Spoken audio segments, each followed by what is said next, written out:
What you're going to notice about this strategy is that it requires that you pay deep attention to the other person.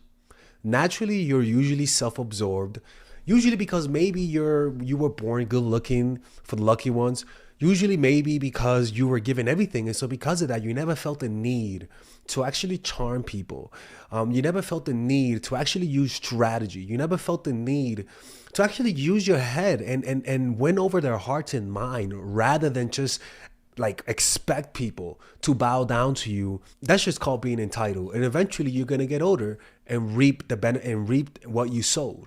And this also happens in relationships where you're dating someone, and because they're so there for you, you also become entitled to the long-term partners that we're with. And your partners, even yourself, you resent the fact that this person stops trying. This person stops paying attention. This person stops trying to impress you. Like, what the fuck is going on? You know? So you guys might be watching this and say, oh, this is evil. But listen to me. The natural progression of almost any relationship is complacency, where both partners get comfortable. They assume they know you, you assume you know them, and you stop paying attention. And that mentality is the death of that relationship. Eventually, over the weeks and months and years, that relationship will deteriorate because of the lack of movement. The lack of movement between both people. They stop trying. And in order to fix this, it requires an understanding of their nature, paying attention, and some strategies. You could call it manipulation if you want. You could call it that. But any smart person who has kept a long-term relationships have applied these strategies. I don't care who you are. You could be Christ himself. Even Jesus, one time when he went to the temple of God, what did he do when he saw people gambling? He was pissed off. He needed to show them that, yeah, I'm Christ the Lamb, but I could be Christ the Wolf too. Rawr, motherfucker, right? I could be Christ the Lion as well, not just a lamb. And so God understood that part of human nature because he created you. And that's self-absorption. You're going to notice that people just won't react to you the same way they used to. And that's because you never used what you have over here. You never used strategy. And because strategy requires you to stop thinking of yourself and to step into another person's point of view and to think how they think and mirror their values and understand their strengths and weaknesses. This type of paying attention in and of itself, not even with applying strategies, this type of deep attention loosens people's defenses and it makes them more open to your suggestions. It makes them more open to give you stuff, to be seduced by you. Even when they know you're playing games, they love the attention that you're given to the point that they don't care what your intentions are. So this strategy comes down to two things: confusing and disorienting. You know, a lot of people believe that this is a game of manipulation, and it sort of is, right? But what people don't understand is that people want to be guided. People want to have this type of deep and intense experience. There's too many people who don't pay attention. Too many people who want the people to bow down to them without really understanding their psychology, really understanding their point of view. So you do this by taking the line of least expectations. Why confuse? Well, because it splits them up inside. Right? It allows them to release their irrational self. There is a certain pleasure that we all feel when we're feeling confused and we're acting out of our confusion, right? It feels pleasurable to not know what they want and to pursue it. There's dopamine in that because the aggressive action that people take when you confuse them requires dopamine for them to actually move. Because like as I said, dopamine is not just about feeling good. Dopamine is literally about taking action and moving. Like dopamine controls your movement. So this is what gets them inside. And so you split them up inside. They second guess everything that they do because that's what confusion does, right? And they'll seek you for stability in your reactions and in your pattern. And what does this do them? What does this do to them? Well, it numbs them, not numbs them. It allows them to forget about their problems, right? It gives them some purpose. It gives them something to do, something to think about, something to be obsessed about when they live in a world where they have to put up the adult exterior, where they have to act civil, where they have to put on a straight act, when in reality, they're beaming with irrationality, or they're beaming with intense emotion that they want to release, and you're giving them that opportunity. So there are two moves we're going to be doing: the superficial move and the underlying motivation, right? In war, those are the only two moves that you really enact. And the way to do that is through using smoke screens, right? Smoke screens are pretty much what the whole world is made out of smoke screen. Look around you, everywhere you look, there are smoke screens underneath everything that you're doing. Right. And there are two types of smoke screens that are the most powerful to human nature. The first one is the verbal smoke screens, words, which is used to disorient and confuse and to mislead. Right.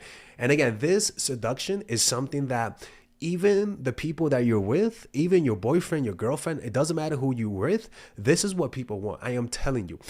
Students, for example, in the psychology of teachers, students want a teacher who is strict, but also nice, right? Who has a contradictory appearance, where from her ordinary look as a teacher comes extraordinary. In other words, her ordinary, simple appearance, but behind that there is a strictness. There is order.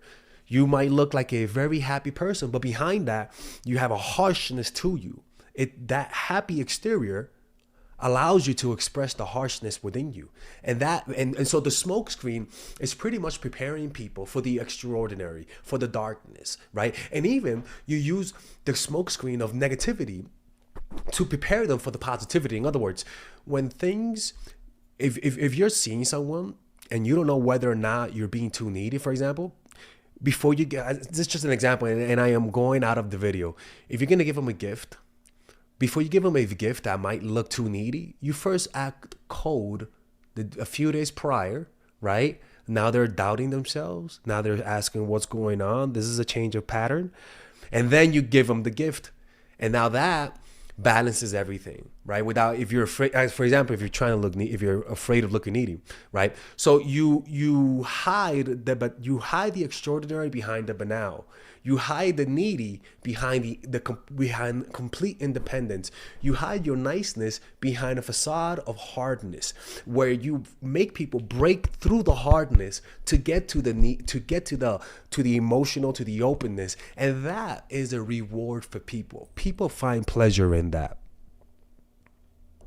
So let's talk about the two smoke screens. One is verbal. In seduction, never tell people what you really want. Tell them something complete opposite so that their guards are down, right? For example, if you really want money and support from an organization, you don't go to them and ask them for money. No, you promote their cause as a way to promote your cause, as an example, right? You never fully ask people for what you want. That's too direct. So that they can surrender to you, you must be able to scramble your signals. Appear interested in somebody else, for example, a decoy, and they have interest in the target, and then feign this interest, right? Another example is, like I always tell people, I have people who are too needy, clients who are way too goddamn needy, right? And I tell them, I know you want to give them a gift, but before you give them a gift, you have developed a reputation of being needy. So you can't be giving them a gift. What the hell's going on? So if you're being hard-headed and you really want to give them a gift, just create some doubt in their minds. They have already an image of you, of being needy, and it's a little cycle, right? So you scramble that by giving them a completely different pattern, so that then you could present to them that gift. And in the moment of confusion, in the moment of doubt, then you could give them that gift. And that's an example, right? And then once you give them the gift, then maybe you pull away a little bit, right? And this is the exciting part, the excitement. This type of excitement people crave in life. Life is too banal. Life is too much routine, and we have to in life suppress our impulses. You're giving them the opportunity to actually express their impulses without any legal or like true consequences that makes any sense. And you're going to become that vessel where they're able to experience emotions that they just don't feel in daily life because of the constraints that we have, right? Another smokescreen, the next power. So remember, you just conceal your intentions. If you want a relationship, you tell people you don't know what you want, right? And it's crazy because the girl did that to me, right? Well, yeah, maybe she did, maybe she didn't. But where she told me that she just wanted to be friends, right? And I'm like, okay, sure, right? And we were actually real friends. And then one time she gave me a gift for my birthday that was so well thought out. So well thought out. Like, honestly, it was really well thought out that I was just thinking to myself, I'm like, what does this mean? And then the next few days, she was way too busy in school, so she couldn't hang out, but she gave me the gift. So for the next few days, there was complete distance. But then she gave me something that was so close, right? And that did confuse me. I'm not even gonna lie. It made me think of her more differently, and it made me kind of like her. I didn't eventually. We didn't go out. I didn't like get to that point, but it kind of like for a moment, I felt like I was like nudged out of my balance. I was like, whoa, that was unexpected. You know what I'm saying? And because it requires so much thinking, it just made me say, okay, what does this mean? Now I'm in a state of confusion. Now I want to see you to see how I can put this into context so that I can interact with you, so I can make sense of this. And now they're thinking deeply, right? Another smokescreen is our gestures that confuse. You've told them you want friendship, but your gifts say more than that, you know? Now, why does this work? Well, always remember, people trust appearances, right? This is why politicians are so powerful, because people trust appearances. It's difficult to look beneath the surface of everything for plenty of reasons. So when people trust appearances, and then one moment you show desire, and then the other moment you show indifference, it confuses them. It's like the story of the sauna guy, right? Like, people are like, oh my God, that sounds gay, right? Now, where this sauna guy was really friendly to me, and the sauna, I never talked to him. I'm like, this dude's talking to me in the sauna. This is weird as shit. But I give people chances, and we had a fun conversation. And then the next day at the YMCA, I saw him in the hallway, and this guy just literally didn't even say hi to me. I'm like, he didn't even look at me. And I'm like, what the fuck? Like, this guy was friendly to me in the sauna, and now we're outside in normal temperature. Now you don't even want to say hi? Well, like, what the fuck is going on? You know? What was it, like a one night sauna? Like, what the fuck? And it did confuse me. I'm not even gay. And I'm like, dude, I thought you were friendly. So it kind of like, you literally broke what I thought of you, right? Now, so remember, this principle works because of appearances. They create an image of you. Now, why does this work? Well, for a few reasons, evolutionary reasons. From an evolutionary standpoint, our ancestors had to make rapid judgments about others to survive. Deciding quickly whether someone was friend or foe could mean the difference between life and death. So physical appearances served as one of the few immediate cues available for making these swift assessments. Also, so it's like, that's why politicians know that if a population is a certain race, it's better to have a politician that reflects their race. And also, not just from an evolutionary perspective, in terms of appearances, but also voice, your accents matter more. So, and the reason why accents are so powerful is because of this, right? Studies have shown that if you put like a white guy in China, for example, and he's an American, and then there's another white guy in China, but that white guy speaks Chinese and has a Chinese accent. But then there's also another Chinese guy who's American with an American accent. Who do you think the American is actually going to relate to more? The American that's Chinese with the accent, or the Chinese American with the American accent? Studies show that people will literally choose the person who has a similar accent over the person that looks similar to them. And the reason why that is because humans, we were raised in places where everyone looked the same. If you were here and then there was another tribe 100 miles away, most likely that tribe has a similar phenotype to you, right? You're not going to find freaking like a tribe of Tyrones in the middle of freaking Sweden, 50 miles north of the village of Whiteville. No, right? But what you will find is that the next village might have a completely different accent. They might look the same, but they might have a completely different accent. And so because of that, they trust the accents to know whether or not if you're culturally part of our tribe, and even your age, right? Even ages have a different accent, different dialect. So how you communicate tells you more about whether or not I should trust you than how you look. But that's and that's why it's good to, like, when you listen to people, find the words that they say often and use it around them. Because one of the things that will happen, one of the things when you fall in love that's really charming, is that you tend to unconsciously adapt the way that the other person speaks. You can eventually develop their accents and unconsciously mimic the words that they say.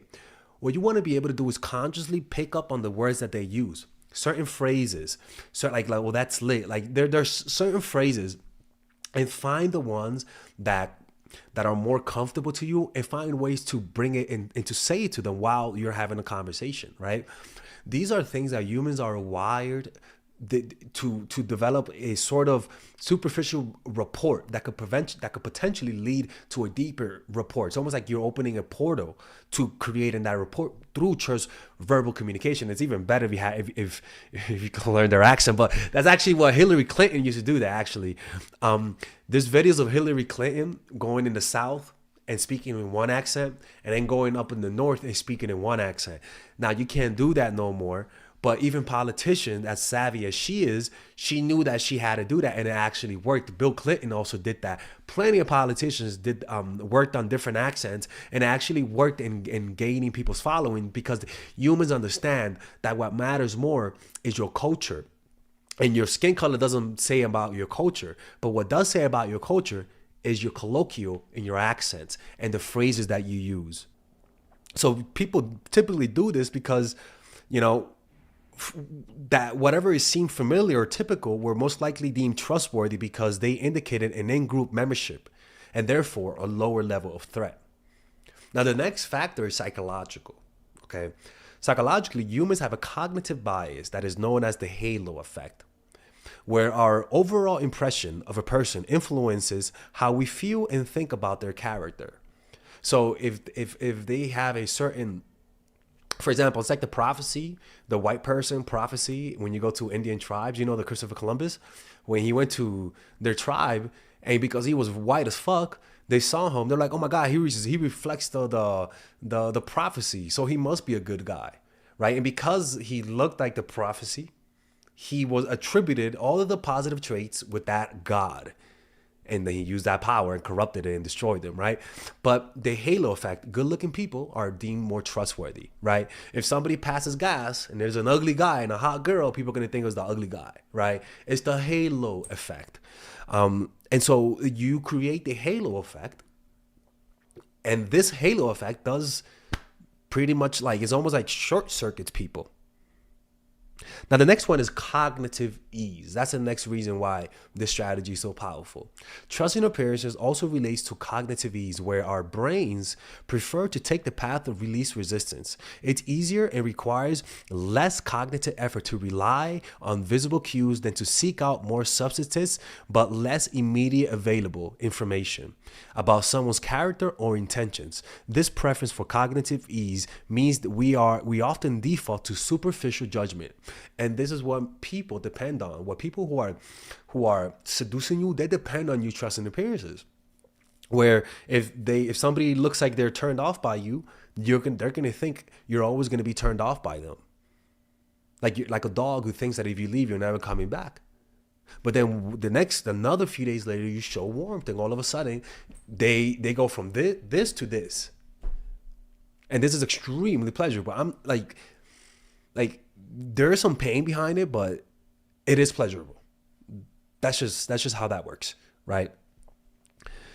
And we have to be careful with too much confidence in our judgment. That's another reason why this works. People are confident in their ability to read people based on appearances, and studies show that they're no more better than just flipping a coin. People are not good at judging character simply because we don't have the patience for it. This overconfidence in our judgment based on appearances can lead to misplaced trust, as appearances are not reliable indicators of sincerity and trustworthiness. This is what actual manipulators use to twist things around, right?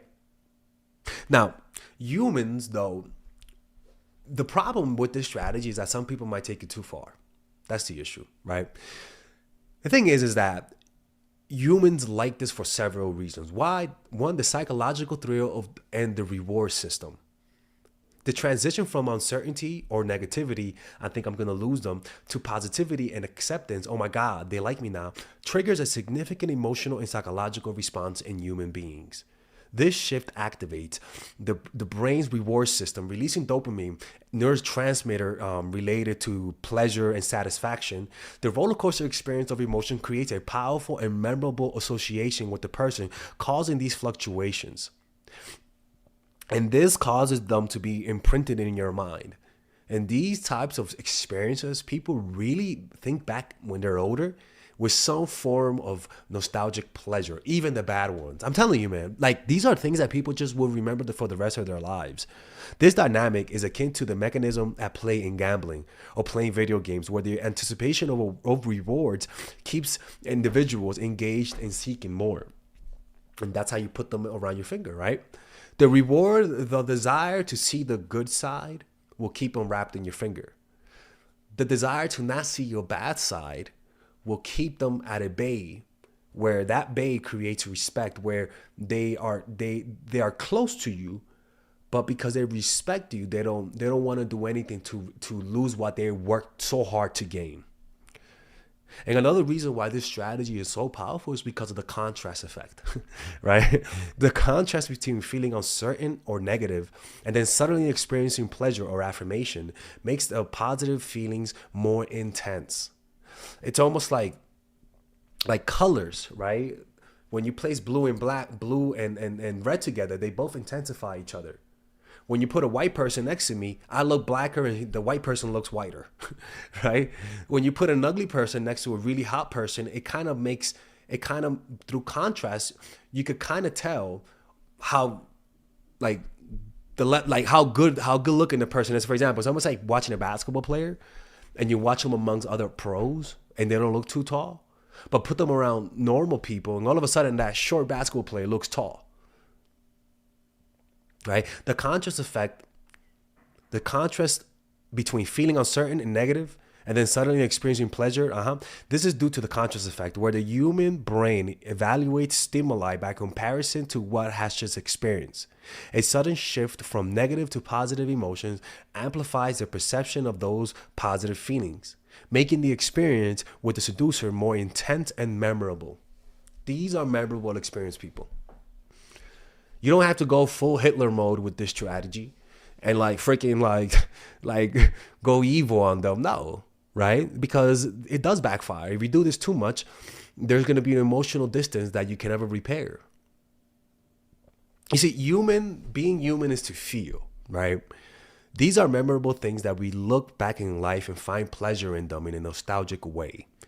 Humans want memory, something to complain about, something to brag about. Give them that. Because if you don't do that, they're gonna follow cults. If you don't do that, they're gonna follow people who are really there to destroy them, really there to use them, really there for evil and intensive purposes. Some people just don't have a sense of purpose. That's a problem. So they rely on these relationships to feel alive, to feel like they belong, to feel loved. And you call this a false purpose. Purpose that doesn't provide any value to humanity, but that is more hedonistic. It is more about the hedonistic thrill, for the thrill of it. It has all to do with satisfying your desire for pleasure and avoidance for pain. And you got to realize that this energy is aggressive. Humans if you don't control this energy, it'll have a downward spiral of hedonism and pain, where this energy is gonna go in one direction, and it's gonna destroy everything in its path. To be human is to be aggressive. Life is aggressive. Life has a push energy towards up. Death has no movement, has no aggressive energy. And if you, like we said before, so this aggressive energy is almost like Cyclops' eye, right? It's always going in one direction if you open it. And the beauty about this is that it's always going in one direction, but you could actually redirect it. If you are not careful, what would happen is that naturally this energy has a tendency to just turn towards you and literally start to attack you from within. And this attack is experienced in hedonism. Now, the other expression is when you turn it in the other direction, stop thinking of yourself, and you put it out there like a kamehameha. And that will turn into compassion, where this aggressive energy will want to help people because it finds pleasure in helping people. It finds pleasure in seeing people be happy. Because this is the thing, is that if you actually meditate, one of the signs that you're doing meditation right is that you actually want to help people. There's a literal compulsion to help people without wanting anything in return. That's one of the signs that your meditation is working exactly how it should work. So if you're practicing meditation and all you're experiencing is happiness, there's nothing wrong with that. But the true mark that meditation is deeply, it's deeply changing your neurochemistry is that your desire to help people, your desire to give, your desire to see people be happy intensifies. That is the one marker that matters most. Because if you don't have that desire, the message of meditation will never spread. That's the one sign that is. So when you express this energy outward, what you will notice is that there's no end to the pleasure that you receive from helping people. When you turn this energy inward, what you will notice is that there is a limit to the amount of pleasure that you experience. And once you hit that limit, you will start to experience almost like you're going to start to experience frustration. The frustration of not being able to feel the high you once felt from the same pleasures. And what will happen then is that you're going to start to suffer because of your attachment to your pleasure and your aversion to the pain that you experience, and you're going to look for more intense pleasure. And this downward spiral of hedonism pretty much ends in psychological and emotional and physical death. The other side, where you turn your energy outward, has no limits. It's infinite, because there's an infinite amount of people you could help and an infinite amount of people that you could provide loving kindness to them. And how do you develop that? Well, you develop that through meditation, specifically loving kindness meditation, right? Where you sit down, you could watch a video of mine where I do talk about loving kindness meditation. But one of the things that happens when you develop this is that you're gonna feel a certain love and compassion towards people, and this feeling is gonna compel you to help. What you have done is that you have completely rewired how you find pleasure, where you find pleasure in helping, where you find pleasure in providing and giving people rather than taking from them. And this will completely change psychologically and in your nonverbal cues how you interact with people, where they get a sense that there's something emanating from you that they can't explain. And this is usually your spirit energy, that you cultivate through a meditation process, and that gravitates people towards you, and they're going to start to give you without expecting anything in return, because that energy, just like life likes to replicate, so unhappy people will create unhappy people, this type of energy will create more altruistic people. And also, by practicing this type of meditation, studies show that it literally changes your nonverbal cues to become more pro-social. In other words, where you're going to unconsciously change how you talk to people to a point that's going to elicit a positive reaction, and you're not going to know why people are so positive towards you. And through this strategy, you can learn to have people in your fingers without having to resort to the smoke screens. But in order to do this positively, you have to have psychological defenses and not let your altruism become a one way of doing things. In other words, where you're just giving and you unconsciously start to give to get people to give you back. Where you unconsciously start to be nice to so that other people can be nice. And this is where a lot of people will do what I'm telling them and ruin it over time, because they're going to revert back to their old patterns of neediness and pushing people away with your neediness. So the way to do this is to develop proper psychological defenses, right? And these psychological defenses pretty much come down to you observing people and observing that if they're acting inconsistent, you don't give them your kindness, you give them your harshness. And you learn to be kind and you learn to be harsh as a tool. But underneath all of that, there's compassion and love. But you don't show that to everyone. You only show that to people who are consistent, to people who are not manipulative, to people who are not trying to take advantage of you. Your niceness is a gift that you give to people. And it's a tool that you use to keep people faithful to you, to keep people from disrespecting you, and also to give them the validation that they need, because in order to apply this, you need to, like I said, pay attention. These strategies might seem evil, and I get it, but these strategies work. I did not make people. I am not the creator of people. I'm explaining to you what works. Any smart politician, any smart person in the social realm have applied this. You don't have to go full Hitler mode on people to apply these strategies and be evil. You could do this in moderation. All right? Okay. Anyways, hopefully you guys enjoyed this video. This video was a different style. I don't know if you guys noticed, but it was a very different style. It was more freeform. It was very different. I'm curious to see how this video performs, and I'll see you guys later. Bye-bye. All right, if you guys enjoy these videos about stoicism, dating, relationships, self-help, moving up in life, I would recommend you guys check out some of my courses that I have for sale. These courses are courses for men and women. For example, Nice Girl, Nice Guy is a course about how to become more assertive. Natural Chemistry is a course for women that I have on how to develop strong relationships. Dark Game is a controversial course that I have for guys on how to attract women in their life and keep it. It's not as dark as it seems, but we do talk about some dark psychology in here. Psychological Game of Attraction is a course that we made for women who are single. And as you see, we have a course about how to develop charisma, emotional mastery, which is a course about how to develop a meditation practice and how to improve your emotional life, to become more resilient, to not let rejection hit you so hard, to be able to bounce back from failure. I have a course called Nice Guy, which is a course for guys who are single and guys who want to be able to develop more assertiveness training, right? Most of these courses come at $99. And there you could also purchase the bundle where you guys can purchase all of the courses in one go at a discounted rate, right? We have a bundle for women and a bundle for men. So click in the description down below to check them out. You could browse around and see the courses that you like. And if you don't like them, you guys can ask for a 30-day money-back guarantee, and I'll give you guys the money back, okay?